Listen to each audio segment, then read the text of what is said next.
Buonasera a tutti gli amici di karateka.it per questa nuova diretta, questa nuova Karate Talk con Antonio Diaz. Come sempre facciamo partire la diretta per poi invitare il nostro ospite. Vedo che siete già tanti, l'orario è un po' insolito, poi con Instagram io ancora un po' ci devo prendere la mano con le live. Però vedo che ci state mandando anche delle richieste di partecipare. Io vi ringrazio, però stasera abbiamo detto che è il turno di Antonio, poi magari le prossime faremo anche con qualcuno di voi. Vi ringrazio per chi ci sta salutando, scriveteci nei commenti le domande. Stasera l'intervista sarà sia in italiano sia in inglese, quindi tranquilli, sia che voi parliate solo in italiano che parlate solo in inglese, avremo la possibilità, come è stato con Tozaki 2 o 3 settimane fa, di traduzione simultanea. Proverò a fare del mio meglio. Vediamo se riesco a invitare Antonio a partecipare. Eccoci qua. Inviato. Ditemi intanto se mi sentite bene. Ciao a Fanny, a Fennani, scusami. Ehi Antonio, Ciao! ciao, come stai? Bene, bene. You speak Italian actually, so we can do it in Nah, Italian. only few words. Okay. Okay, the very important one, because when you say hello to someone, it's very important to start the conversation, and so those are the important words, you know? Yes, yes, yes. I would like to learn more Italian. I think it's a beautiful language, and of course, we are with Spanish is a Latin language, and it's kind of some things you can Yeah, understand, yeah, but yeah, yeah. I would love to learn more. Okay, okay. Let's make a deal. You're gonna teach me Spanish, and I'm gonna teach you Italian, okay? Okay, good, good. But I think it's if you okay. want, if you want to teach me a bit of karate, I will, I will be your trainee as well. Okay, okay. Deal. So let me introduce you a bit in Italian, and then we start with the conversation. It's fine? Sorry. Ok, per i pochissimi di voi che magari non conoscono Antonio, pluricampione del mondo, addirittura leggevo sul suo sito web Guinness World Record per il numero di medaglie da campione del mondo che ha raggiunto, e ovviamente atleta olimpico, arrivato quinto, ma con una particolarità che adesso gli andremo a chiedere. Quindi inizierò stasera con la domanda solita delle Karate Talks, quindi qualcosa che magari più non sanno di lui al di fuori del tatami, e vediamo cosa ci risponde. So, Antonio, as I told you before the live, we have our ritual question, which is actually, can you tell us something not referred to karate that people may not know about Antonio Diaz? So, a passion, something that you do on your free time, something just exclusive for karateka. Well, usually I love sweets, and it's something that I struggle a lot when I'm training. You Yeah. have to have a good diet and everything, and I diet for sweets, for chocolate. I know it's Oh, not wow. good, but Yeah. I had to learn to control that.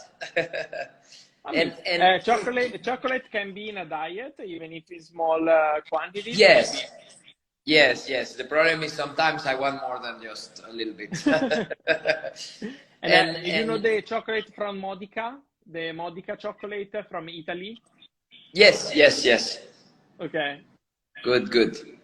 And I like I also like the I learned one time I went to do a seminar in Italy, and it was in I forget, in Perugia, near Perugia? Perugia, near, yes. And actually the instructor that brought me to do the seminar was he always give me coffee, you know, espresso. So I learned to Yeah. love the Italian espresso. And Cool. now I'm aficionado of coffee.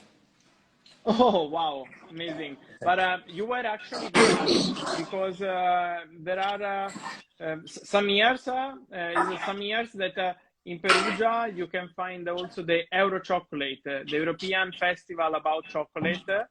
I don't remember the days of the year in which they do the Euro Chocolate, but next time you're gonna have a seminar in Perugia, make sure that it's gonna be in these days, so you can enjoy the Euro Chocolate as well. This festival about chocolate in Perugia. Oh, perfect, perfect, perfect. Allora, ci ha rivelato che praticamente una delle sue debolezze è quella per il cioccolato, che ovviamente è un qualcosa che in una dieta non sempre puoi mangiare, non sempre puoi mangiare in grandi quantità. Conosci il cioccolato di Modica? Insomma, spero che anche voi a casa ditemelo nei commenti se conoscete il cioccolato di Modica. Mi ha raccontato che una volta che è andato a un seminario a Perugia, il maestro gli offriva sempre il caffè, quindi è diventato affezionato anche del espresso italiano. E io ho ricordato che c'è l'Euro Chocolate a Perugia, quindi insomma si vede che il cioccolato era nel destino. Antonio, I would like to ask you a question that comes from your website because I read, if I don't remember wrong, that you were almost retiring yourself in 2016 when you knew about the Olympics, so the possibility of joining an Olympic game. And I would like to Yes. ask you, what made you change your mind, and how was your mental approach about the idea of lasting 4 more years?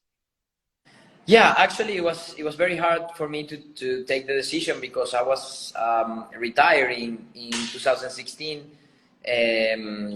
Basically, I was retiring in 2014 Okay. because I won 2010, 2012, and in 2014 the World Championship was not my best performance. I was Okay. sick before the tournament. Also, I had a very tough draw where I had to use my best katas at the beginning, and I didn't feel satisfied with the result. I got a bronze medal, but I didn't feel satisfied.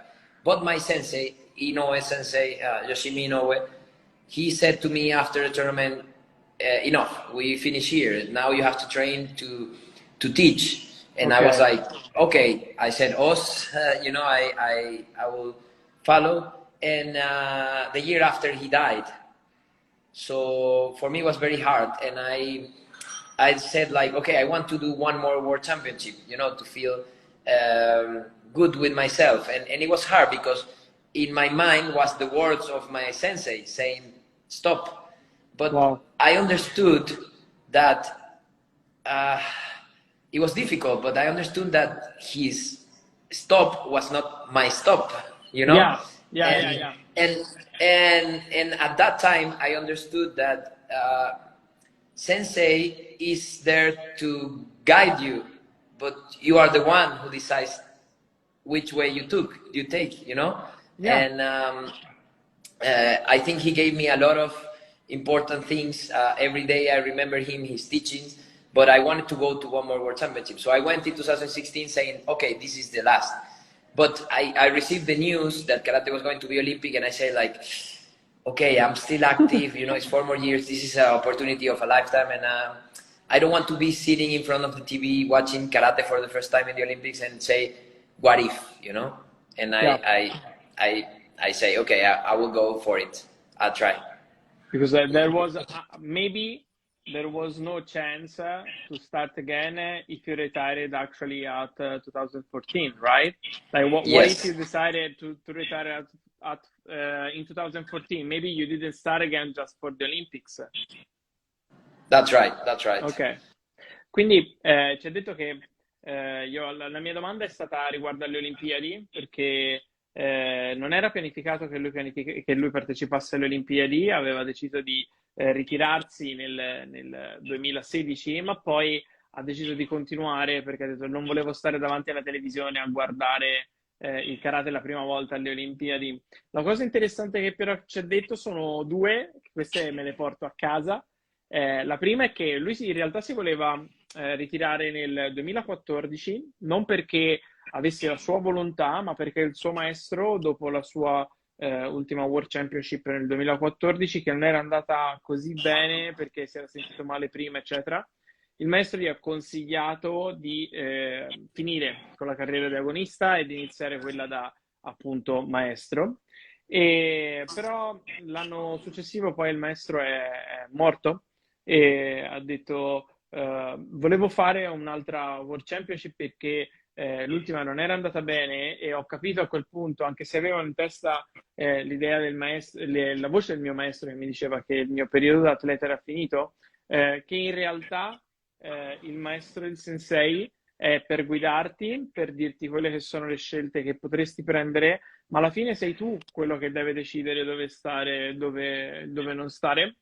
E perciò ci sono stati questi due eventi che poi alla fine sono legati, perché ha detto se io mi fossi ritirato nel 2014 non avrei poi potuto fare il percorso olimpico e quindi senza dubbio insomma una parte importante è capire dove fermarsi, ma anche quando magari i consigli esterni non sono quello che senti. Um, it was very deep what you said about the fact that you realized by yourself that what your sensei was telling you maybe it wasn't what you felt, you know? And it's a huge thought because every time you are supposed just to follow, especially I wouldn't say the Japanese culture mentality, but when you feel the strong presence of the sensei, and maybe you are not used to. I want not to say think with your head, but obviously Yes.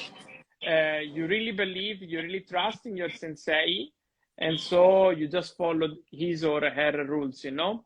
What I would like to ask you after the last question is, do you think that in our karate do, so in our empty hand way, the consciousness about your feelings are as much as important as the consciousness about how you train your body, how you train your mental health? What do you think about this type of consciousness? Yes, I think it's very important. I always try to put uh, not only think about the physical part, like you're saying, the body of course is important, the mechanics, but I think the beautiful thing about karate is that it goes deeper than that, and of course with competition we have tried to master the athletics, and it's important, and of course it's good, but I think there's a lot of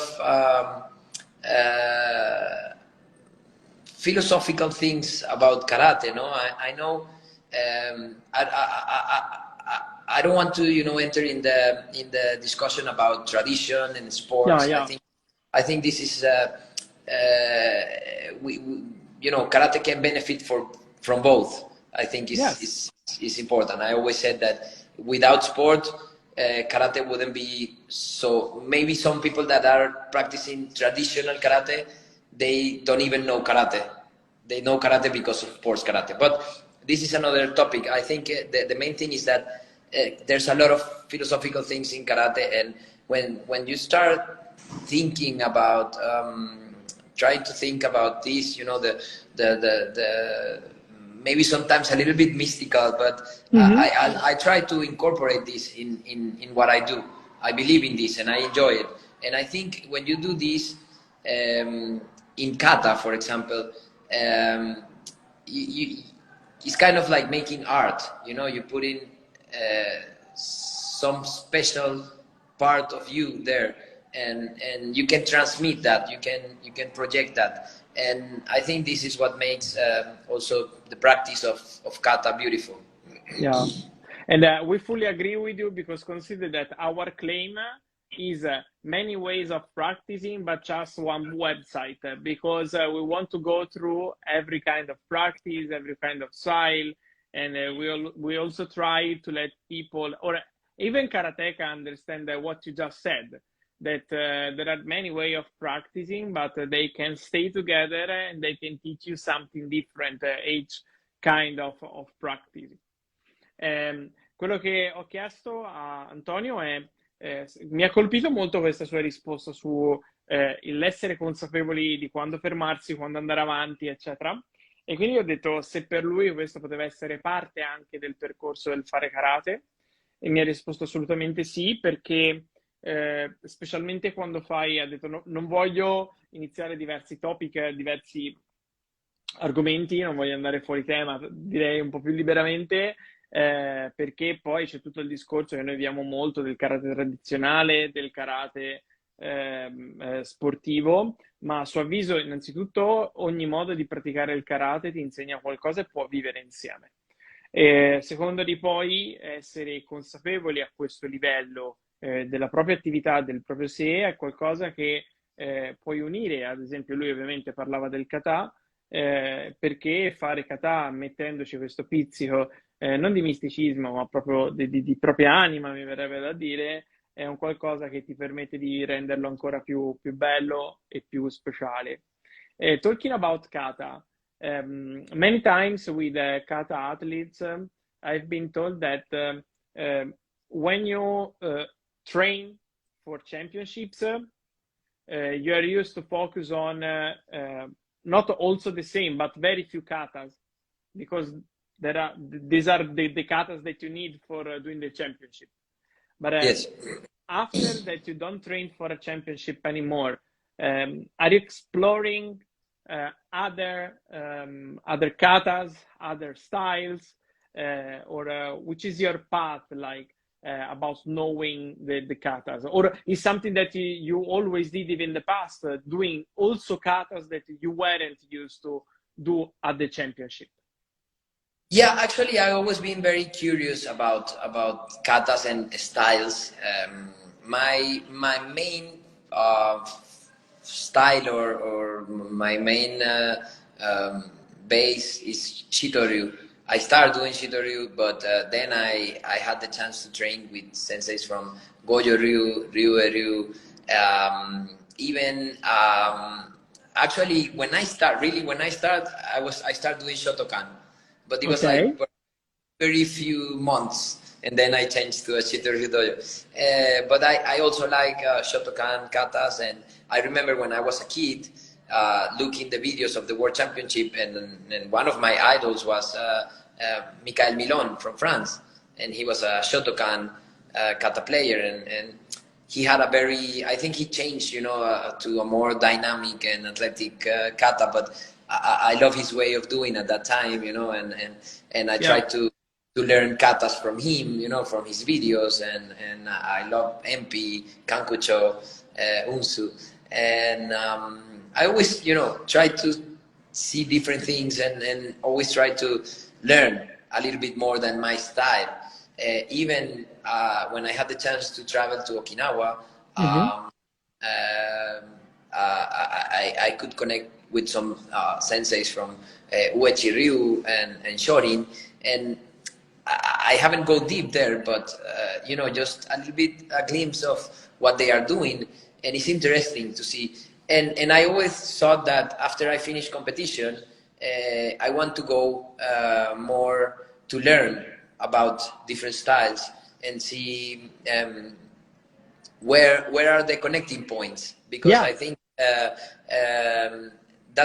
has been my experience. That every time I try some things, I see there are things that are common, and that's also the way of teaching of my sensei, of Inoue Sensei, was like he was saying that styles was of course the form, but inside the body, how to move the body, how to use your body, was very similar for every style in some way. So my idea is to follow that path and to learn and to try to absorb things and and share. I think sharing karate is very nice. I always had the opportunity when I go to teach seminars to hear people what the ways they are doing it, say my way, and I always say when I'm going to teach a seminar, I always say this is my way, but it's not. I'm not saying this is the only way. You know, Yeah. it's what it works for me, and I will tell you why it works, why I think it works, and you can try it, you can experiment, and then you decide. This is my way of thinking. Nice. And do you think that being curious about even all the other styles, like maybe you have your main style, the one that you love, the one that you start with, maybe you will change during your path, but usually you have the main style that you love the most, but being curious about the other styles, do you think that could allow you to be more effective on your main style as well? Yes, of course. I think when you have that open mind, it's like. I mean, I see it this way. It's like when you travel and you see the world and you see different cultures, you are more open to understand things. And Okay. opposite of if you are, you know, staying and just seeing one thing Yeah. of looking the world. When you travel, when you have the chance to travel, see different cultures, see different taste, different foods, your Yeah, mind yeah. expands, and I think it's the same. Ok, quindi io gli ho chiesto se anche durante quando si allenava, sono partito dal fatto che con molti atleti di kata è venuto fuori in passato che quando si allenano per le championship si focalizzano soltanto su alcuni kata ben specifici che sono quelli che portano in gara.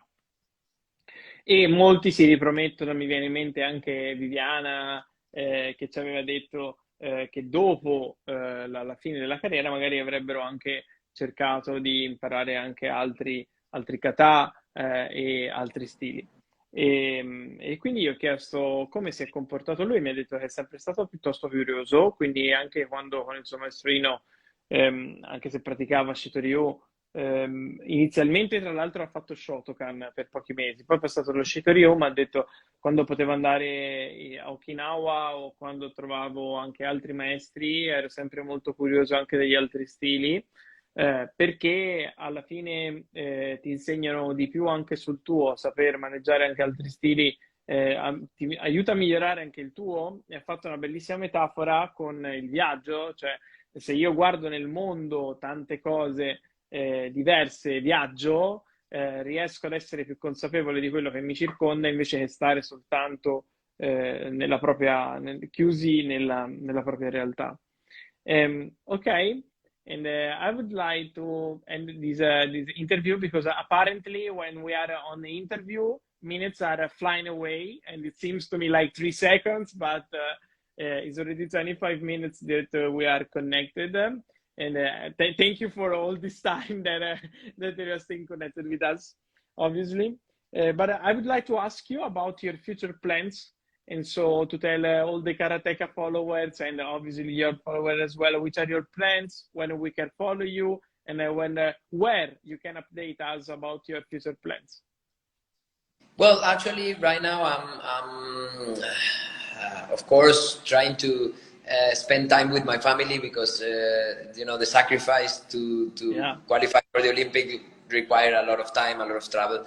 But also dedicating time to my dojo. I have a dojo in Venezuela.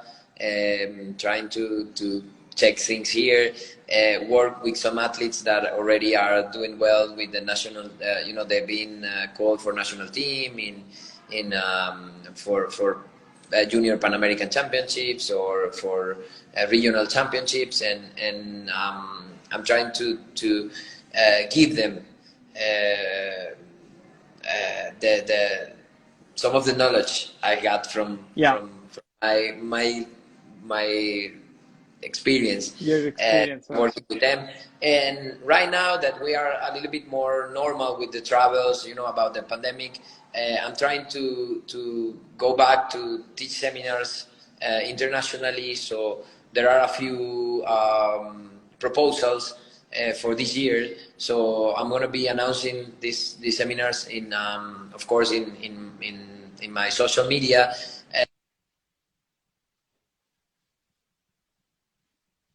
I lost the connection. I don't know if you hear, non so se sentite Antonio, io l'ho perso. Comunque, mi stava dicendo riguardo ai suoi piani futuri, che attualmente sta trasmettendo, spero stia trasmettendo a breve con noi, ma che sta passando tempo con la sua famiglia, perché attualmente appunto si è disconnesso, ora lo richiamo, non ci scapperà. Sta passando tempo con la famiglia perché ovviamente il path per le qualificazioni olimpiche era molto molto stressante, sta passando del tempo anche al suo dojo che ha in Venezuela. Grazie Luis, ora lo richiamo, e che sta prenotando dei... un attimo solo, non me lo trovo, non lo trovo. Vediamo adesso se si riconnette. Comunque, che sta pianificando alcuni seminari in Europa, quindi lo rivedremo anche in Europa e li annuncerà sui suoi social media. E sta seguendo i ragazzi delle giovanili che sono stati convocati per i Panamericani, e quindi è sempre molto attivo anche con l'insegnamento. Vediamo se riesco a farlo tornare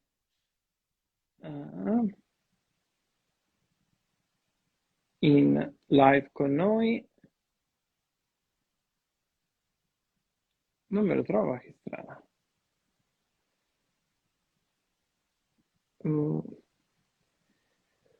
Bello della diretta è anche questo, ma ne abbiamo viste di molte peggio con il nostro amico Facebook, quindi vediamo se faccio un ultimo tentativo nel cercarla.